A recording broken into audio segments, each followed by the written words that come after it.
So, as you can see, the title of this presentation is Speaking Klingon Like a Klingon, How to Minimize Your Terran Accent.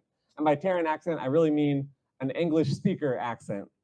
So, yeah. And as you know, I mean, frankly, in Star Trek, Earth is an analogy for America, so it kind of works.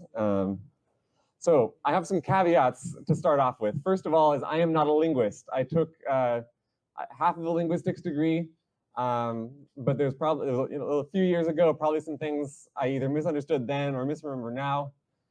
So anything here is subject to me being wrong. The second caveat is I am not Maltz. So I am not the source for the Klingon language. Anything in here is just my interpretation of how things should be or could be. And the third caveat is I am not you. And you can speak Klingon however you want. And I would actually add a fourth caveat, which is that some of the things in here are not actually specified in Klingon, but I think it can reduce the sound of an American accent if you choose to kind of modulate these things, or an English speaker accent. So, you know, in Klingon, we don't have certain things specified, whether, you know, vowels are lengthened or not necessarily. Anyway, it'll make sense, I promise, I promise, I promise. So we have some goals. First goal is to help you understand your own speech, both in English and Klingon, and help you understand what you're doing, how you're doing it. Second is to help you gain finer control of your pronunciation. So, you know, help you kind of learn what you're doing so you can change it or keep it the same. Yeah, and, you know, if you, I'm going to be making you all very aware of your tongues, for which I apologize, but it is what it is. And the third goal is to help you sound like a native speaker. 2 non-native speakers. We don't have any native speakers of Klingon in this room with us. But this will help you sound like you're speaking a foreign language without an English speaker accent, is my goal. Again, 2 non-native speakers. So with that, let's begin. So here is a very scary chart. Let's see, I was hoping to be able to move around, and I can if I just move this. So this is the International Phonetic Alphabet's vowel chart. So this is a chart of all the vowels, theoretically, that a human can make. Some of the subtleties are not in here, but basically we have the front of the mouth, the back of the mouth, the top of the mouth, and the bottom of the mouth. And these are all where your tongue is as you're pronouncing these vowels. And so all these symbols are, you know, we have some familiar ones like U, some unfamiliar ones like upside down M, and whatever this thing is. What's that? The what? Oh, ram's horn. Is that what you're pointing at? Yeah. By the way, I forgot to ask, but Discord people, is there any feedback? Or let me just look at the... Okay, I don't see anyone complaining about it, so let's see. So, and the other thing is that these dots, the vowels on either side of these are rounded and unrounded. So, like ooh, ooh, if you pronounce an ooh, you'll see your lips are kind of going out like this, or like an oh, your lips go out like that. So these are kind of the pairs of vowels that are in the same place, but one of them's rounded, has the lips out, and one of them doesn't. Yeah. The problem is that my dialect doesn't have any distinctions between the same vowel with rounded and unrounded, but I'll try my best. So we have like E, for example. This vowel is E. And so unrounded E, rounded U. E, U, E, U, E, U. Like in French.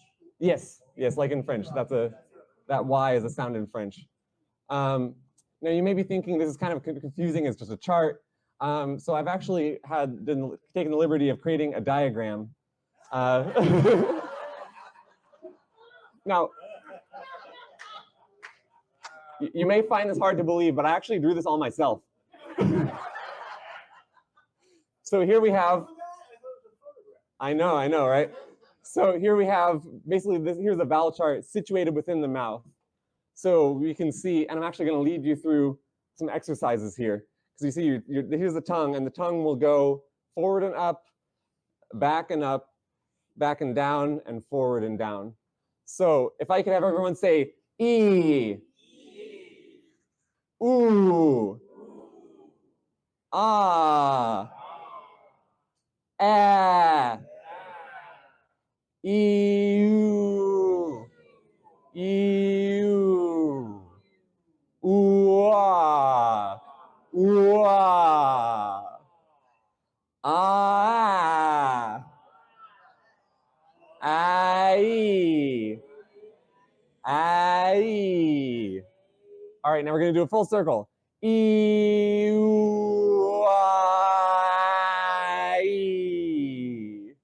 And pay attention to where your tongue is going as you do that. One more time. E-Y.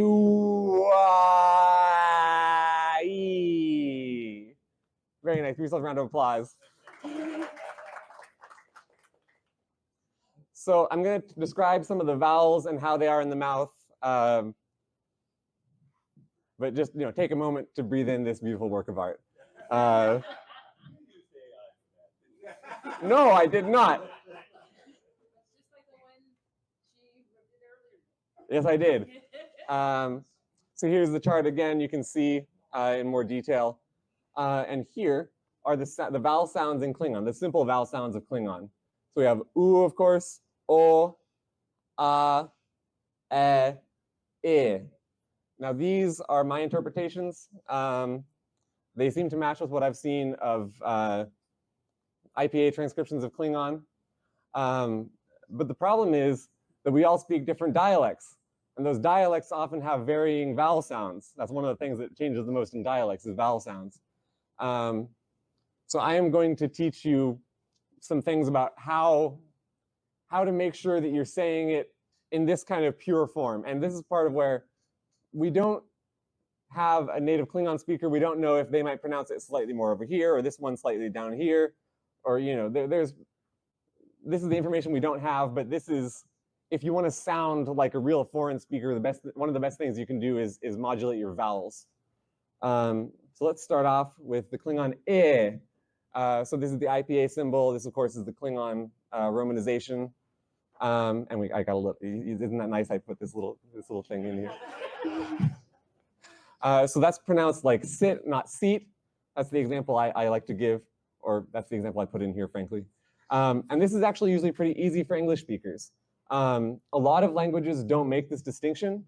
To a lot of speakers of other languages, I and E sound pretty similar. And they even have a hard time hearing, like, if you say seat versus sit, it's hard for them to hear what the difference is. So be grateful that you're English speakers and you happen to have a language that makes this distinction. True. And I think even in my dialect, it's a little bit lower than in other dialects. I think sometimes it's more like I than I say like I. Maybe it should be more like I. Yes. What was that? I just see a bunch of format frequencies. Yes. So yeah, but sit is like sit, not seat. I think most of you already know that. The Klingon U, pronounced as I say in like boot, not but. Some dialects, including mine, bring this vowel forward. So for this, it's California English. The classic example is a surfer dude who says surfer, like dude, really kind of far forward, like dude. But my thing is sound like a ghost, not a surfer. Sound like ooh, not ew. So like, shu wejmaH, not shu wejmaH.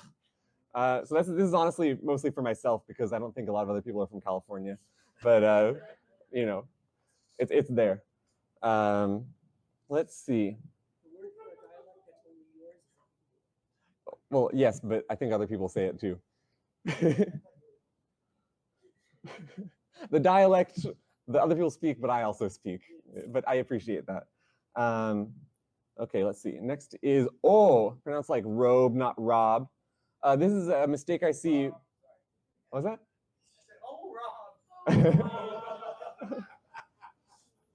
This is a mistake I mostly see beginners making, or you'll see it in actually in Star Trek, because if the actors are reading O and then there's not an E afterward, they tend to shorten it. But I think most speakers who have been speaking for a while tend to get that it's robe, not rob. The tricky thing is that we kind of pronounce it like two sounds next to each other. What's called a diphthong, like two vowels that kind of blend into each other, like O, And I think I also do it kind of forward, like O, not O. So it really should be O, like kind of back. Gotta make sure I have room. O, not O, O. And my tip is to sound like a fancy choir. Oh, try to. The thing that makes you sound like really sound like an English speaker is the diphthong here, the O, O. So if you can kind of, and it takes some practice, but if you try to just say O, O, O, it almost sounds more like a foreign sound. Spanish-speaking friends listen to their O's. Yes, absolutely, good idea. In fact, listen to Spanish speakers more often, probably. Now, the Klingon ah, pronounced as in ball, not bat. Again, some dialects bring this vowel forward. And some dialects, I believe, sometimes do a rounded version of this, like an o. Mine doesn't, but if yours does, try to keep the vowel unrounded and try to keep it far back, like even, because some dialects will do like, I don't know, like somewhere in there. But if you really want to kind of be fancy, keep it like ah. Yes. Some guy on the very first Duolingo unit who keeps saying the vowel ah. Is his pronunciation correct? I assume that Duolingo pronunciations are generally correct. Yeah. Ball? Ah, that's because ball. Ball. Wait, say ball again. That's the keep it unrounded. Ball. Okay, so if you don't have my dialect, then don't listen to this.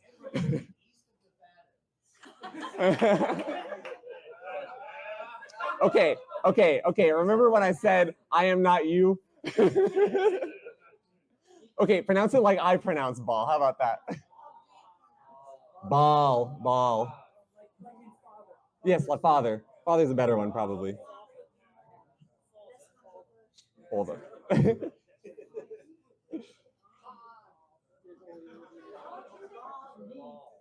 What was that? Someone asked a question?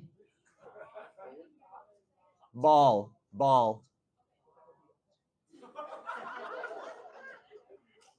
What? Something was funny back there, but I don't know if I want to know. Did I say the normal? Oh, yeah. Let's see. Yeah. Vol.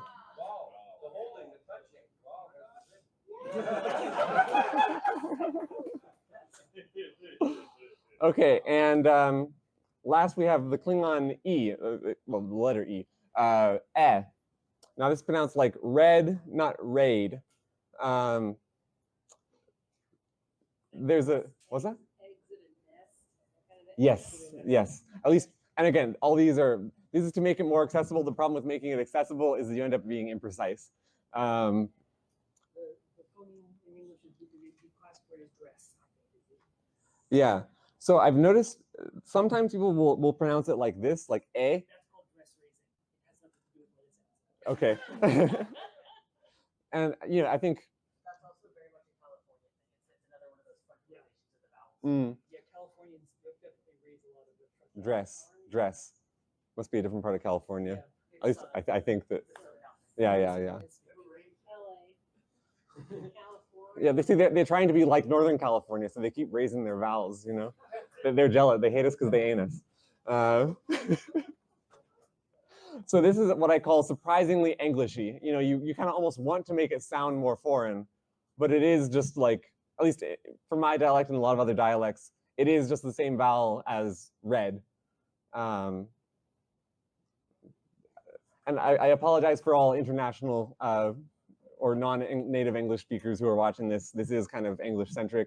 That's what I know better. Yeah. What was that? It was something, whatever. Oh yeah. Okay. So here we have we're getting into diphthongs. So remember I said diphthongs are like when one vowel kind of glides into another vowel. So we're starting with the diphthongs ending in Y, and you'll notice this very nice, we can go ui, e, oi, I, a. Now this is a lot of English dialects, at least a lot of American dialects, kind of end more on an I, like a. I think it sounds more foreign, more Klingon-y if you say, you know, a. You're gonna kind of get all the way up there, you know. And the other thing is that a lot of, because this sound doesn't occur, at least in my dialect, on its own, but it does appear as part of this diphthong. You know, it's like day, bay, way. So it's natural to try to, you know, you end up pronouncing, like I end up pronouncing Klingon words ending in EY kind of like that. But I think, so it's like A versus A. So you're going like, you want to start lower down. Yeah. Those are, yeah. This is why, yeah. This is what this presentation is for. They don't distinguish between those, right? I studied my dialect in great detail. Yeah, so the I think again, this is to help you sound more like you're speaking a foreign language natively, is to use a kind of a very subtly different diphthong. You know, not a, if that makes any sense whatsoever. If you want to be pedantic, if you want to be extra fancy, extra brownie points, you can try to pronounce IY in Klingon as E. Try to make that short distance from here to here, as opposed to just the straight E. Depending on your interpretation of TKD, that might not actually be the way to do it. It might be kind of like maybe Klingons just say the simple I. Probably. They're probably, you know, kids these days. Question, yes.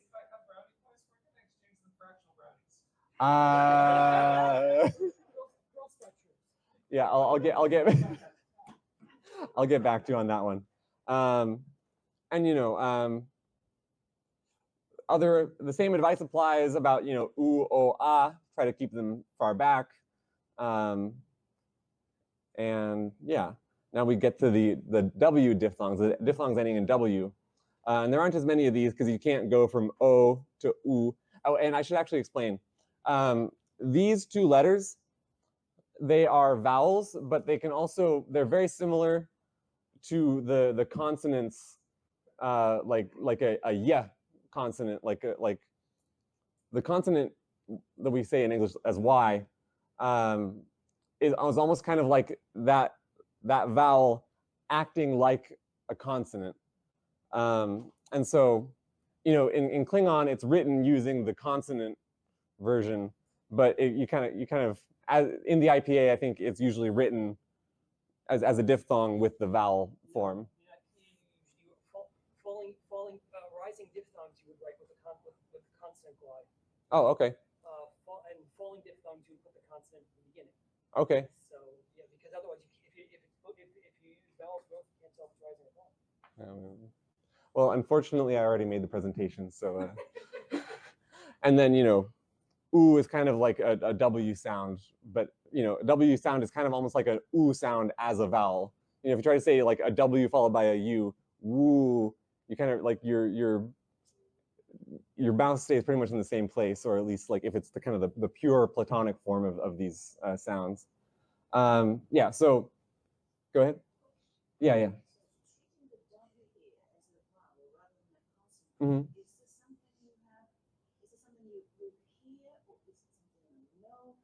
Because in my native Polish, there are sequences with a vowel and a W, a W sound following the vowel. It's not a diphthong, it's the vowel plus the W. So for me, it's normal. So Yeah. I say L rather than Yeah. Yeah, I'm not sure whether I speak with an accent or it is wrong. I don't think it makes a big difference, actually. I'm representing them as vowels here just because it's easy to show on the chart. I speak Klingon the way you describe it also. Yes. Yeah, yeah. I think you're doing well. Like I said, Elmer Fudd saying "hellable" and middle. Yes, yes. Y and W are basically short vowels. Yeah. They're lines. Yeah, it's a whole thing. Right, right. That could be, yeah, yeah. Yes, yes. No, like I said, I'm not a linguist.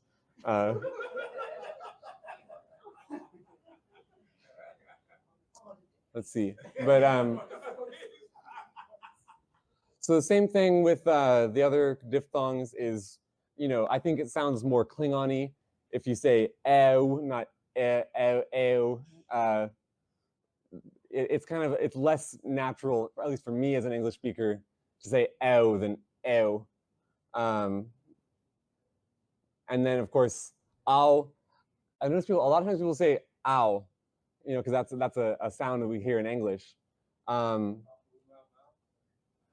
I think, but if you say it as ah-oo, you know, this is my very scientific, I'm calling this the WPA, the Willow phonetic alphabet.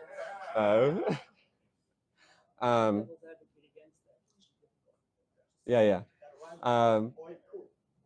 Yeah, so that's another difference, is to say ow instead of ow, because ow is very natural to say, at least for me, but ow is very much kind of something you only get in Klingon, at least, not only in Klingon, but you know, not in English, not in my variety of English.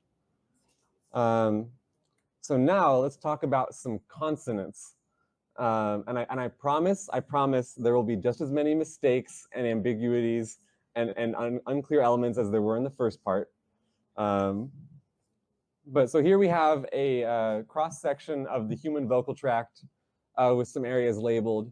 So, you know, we have the lips, the teeth, the hard palate, the soft palate, the uvula, the tongue, different parts of the tongue, epiglottis, where you do the glottal stop. I have the microphone and you don't. That makes me right. So the first thing I want to talk about is the dark L, which is something that sounds to me very American. So this is the difference between a dark L and a light L. A light L is like la, dark L is la, la, la, la. And the reason that happens is because you're raising the back of your tongue up to the velum here, where you pronounce a K sound or like a G, K sound. So if you want to kind of, but it's more common internationally, and I assume, again, maybe Klingons use dark L, we don't know, it's not specified, but I think it sounds more foreign to say la, or you know, al, than al. So I think that can actually go a long way towards sounding more like a native speaker. Now, here's a distinction of chai and rai versus chai and chai. Because chai and rai are velar. They're over here where you pronounce, again, a K or a G sound like a K or a G. And The kai and kai are uvular, which means you pronounce them basically as far back as you can get your tongue. You know, kha, la, or kha, kha. And because the one thing I have noticed, some people pronounce chai as more like a chai, like a uvular fricative, and in a lot of languages there's not a distinction made, but that's kind of like a pedantic point of Klingon that I believe was a point of contention between Germans and Americans based on the descriptions given in TKD.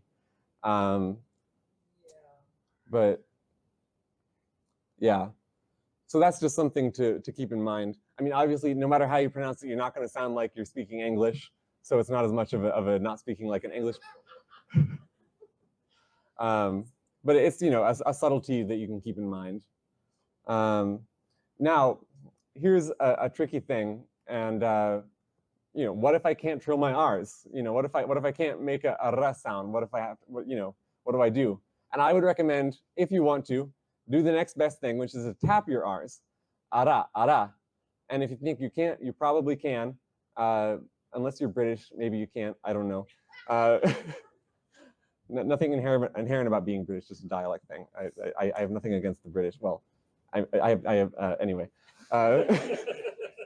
So it's common in Japanese. We have arigato. You know, if you think about a Japanese speaker saying arigato, and I'm probably mispronouncing that. But that's a common sound, gets transcribed as R.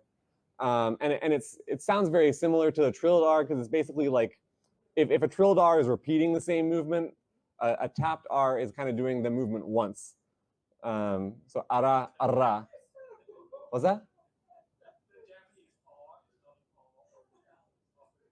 It's a sound that is transcribed as R in common transcription systems, and that's as far as I'm gonna. Yes. Yeah. It's a what's called an alveolar tap or an alveolar flap, and I apologize that my consonants are peaking the mic, but so here's a way you can do it. Is if you say butter. Actually, everyone say butter. I hear a lot of tapped of alveolar taps there. So if you what's it?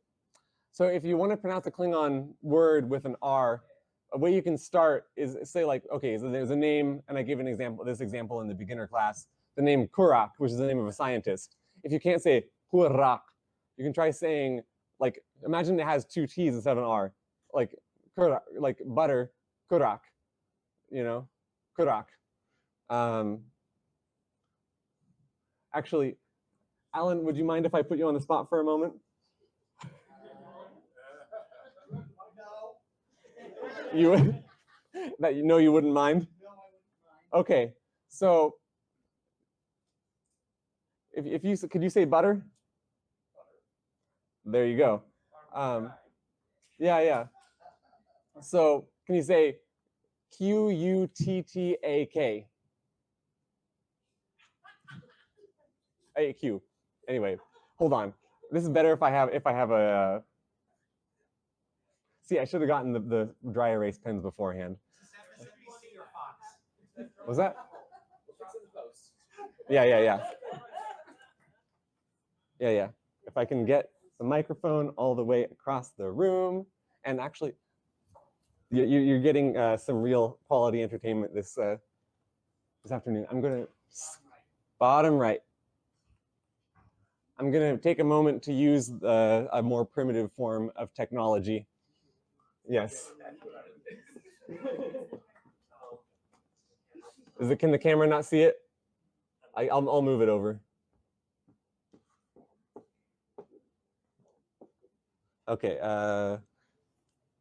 This is what you get with a well-prepared presenter.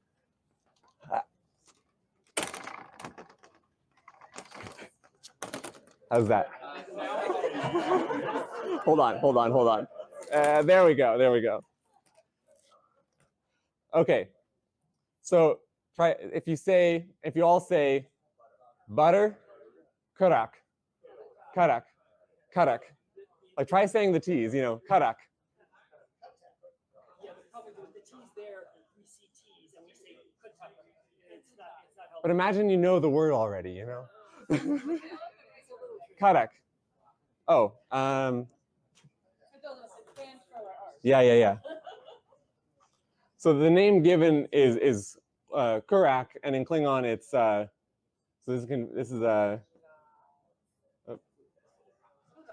Kurak. But so try okay. Say Karak. Karak. Karak. Yes, you're doing it. Karak. That's it. I heard it pronounced correctly by at least some of you. No, and I understand what the T is doing, but it's not coming out as an R. Well, it might be coming out more like a Klingon R than you think. No, it's not. I think I know what Klingon R. You All right. know what my answer to the you can't trill your R's is? What? Mark doesn't trill the R's on the T's. But he explicitly states that he's doing it wrong. Well, the other thing is also that R's are a really annoying sound that nobody gets right in any language. Right. Well, because the thing is with these T's like in butter, is that you hear it as a T because that's that's how the brain processes language, but it actually is a very similar sound to the Klingon R. It's kind of like those like color illusion diagrams. Yeah. At least depending on your dialect, but a lot of Americans say butter.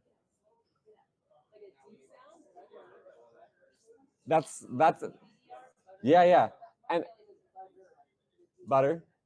Does it, Yeah, it's more of a. I was somebody I once insisted that the Spanish R it's a D. Okay, it's just Right, it's like right. ladder. Okay, Right. It didn't even pretend to be an R. By the way, how are we doing on time? I don't want to like overrun the 4:28. So I've got 2 minutes to. I'm going to insist on this. I think some of you are doing it and you don't realize it. Yeah. What's that? I only have one more slide and it's the ending slide. It's not the same sound, but it's a very similar sound. And that's why I'm saying if you can't trill your R's, you can do the next best thing and tap your R's. And if you say butter, like I say butter, you're tapping an R when you're saying the T's. That's, again, R and T are relative terms, but you're saying it's the same sound as the Japanese arigato when you're saying butter. Arigato, butter. Arigato, butter. It's the same or a very similar sound. And so that's something I think that if you want, you can practice. Try to, again, pay attention to your tongue. You're going to notice that your tongue's in your mouth and it's going to be really uncomfortable. But you can kind of, if that's a way that you can figure out how to do it, I think. The trick is that it's anyway. This can be useful for some people. It might not be useful for others. But this is one thing you can do. And with that is all.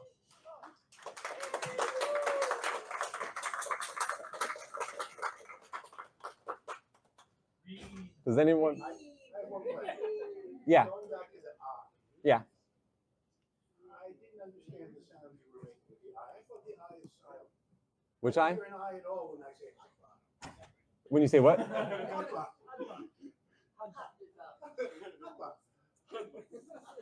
Well, okay, you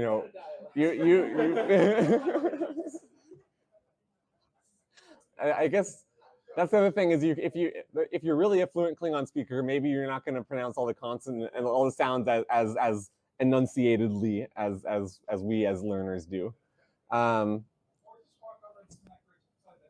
Right. Okay. Yes.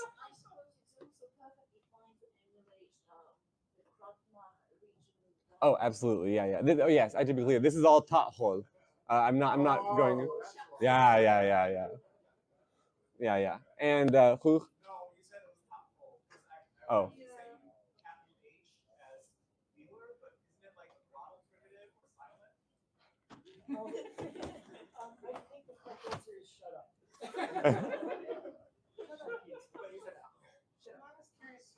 Yeah. All right. If there are no further questions, I will. What? I don't have any. This is my last slide. Okay, okay. Any more questions, please? Courtney's time. Yes. I just found out this is something, I just found out there's a website called Pink Trombone or something like that, which sounds much nastier than it is. But it basically shows a sagittal section of and you can, with your mouse, manipulate the articulators and make them sounds, and so you can see. Pink Trombone. I haven't heard of it, but that sounds great. Yeah. I haven't really had a chance to play with it. If you go back to the slide with the anatomy on it, yes, it's exactly like that, except for you can move bits of it and it simulates what the sound would be like. Okay. Oh, okay. Oh, because it's you're the pink trombone. Yeah. Well, I guess I'll recommend that on the condition that you're not lying about what it is.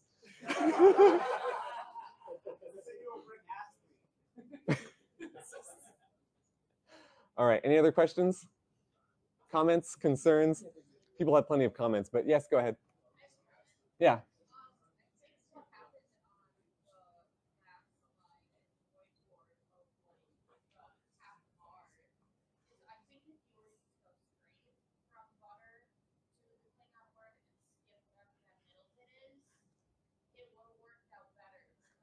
It looks like attack. Katak. Yeah. That's the thing. I don't think that double T in the English, it helps in explaining, but once it's written down like that, it doesn't help. Oh, well, excuse me. I just ignore that then. But that's a good point. Yeah. Yeah. This is yeah. I'd have better success with that. Let's see. Any other questions? Comments? Rotten Tomatoes?